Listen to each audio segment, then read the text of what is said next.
Hey garden lovers, it's my favorite time of the year, tomato and chili pepper season.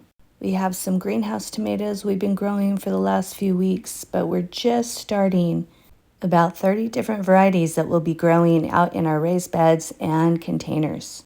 In this video, we're going to share a new seed starting mix that we're loving and the plants are loving it. And we're going to show a couple examples of a stressed out tomato plant and a happy, healthy tomato plant.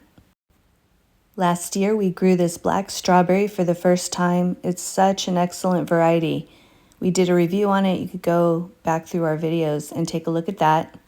We're trying a couple new varieties like this Anna's Noir. And of course we're growing our favorites. Black from Tula is #1 on my list. And we did a review on that also. Carbon, of course, everybody loves carbon, so flavorful. Paul Robeson is also a staple in our garden, as well as Gin Fizz. Sart Rollois we grew for the first time as well last year, and we grew it just for the botanical interest because it's so beautiful. It ended up being so delicious. It's going to be a staple in our garden.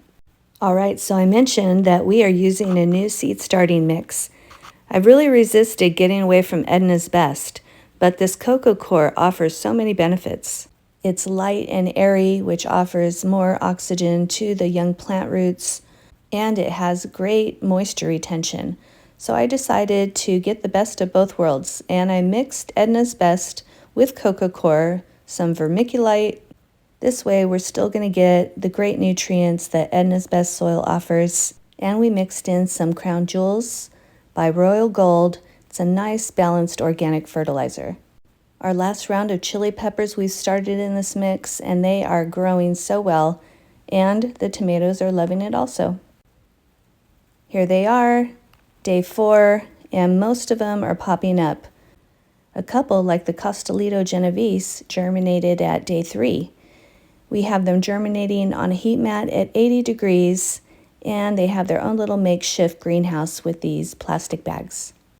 We moved them out into the greenhouse on day 5 because we're still having pretty low temperatures. We get still in the low 40s.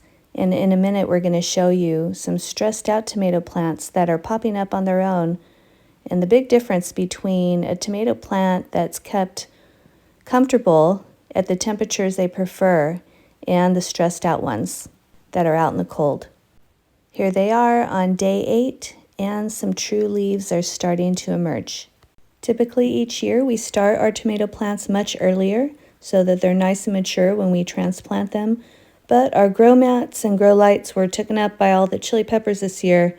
Plus the reason why we rushed them out every year was we have a short window for spring temperatures. We'll have maybe 3 weeks, and then we go into high temperatures, which too high a temperature can also stress the plant out and cause the blossoms to drop. But this year we got our main growing area set up with a very large 40 to 50% shade cloth, so they're going to be protected. And tomato plants grow so crazy fast that these guys are going to catch up quick. If you're interested in a good quality shade cloth, we did a video on that a couple weeks ago. Here's an example of a stressed out tomato plant, and this guy is just popping up on its own. We grew black cherry here last year. It's not a variety we're going to grow again. It wasn't that tasty, but you could see here that the leaves are turned in.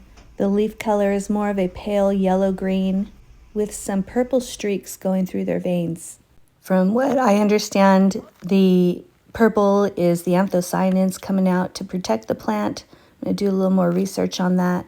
But you could see here, these two, this Black Russian and this Black Beauty, very purple. They're very stressed out, and they are not growing well at all, but hope is not lost.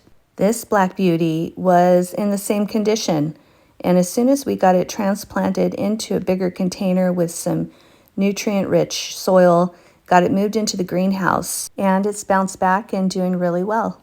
Tomato plants are amazing. They're very resilient. I wish chili pepper plants were the same, but unfortunately they're extremely touchy. So we're going to get these stressed out tomato plants put in a 7-gallon grow bag. It's got some great soil right here. We added some Crown Jewels 555 and follow along. We're going to follow this little guy all the way to fruiting and harvesting.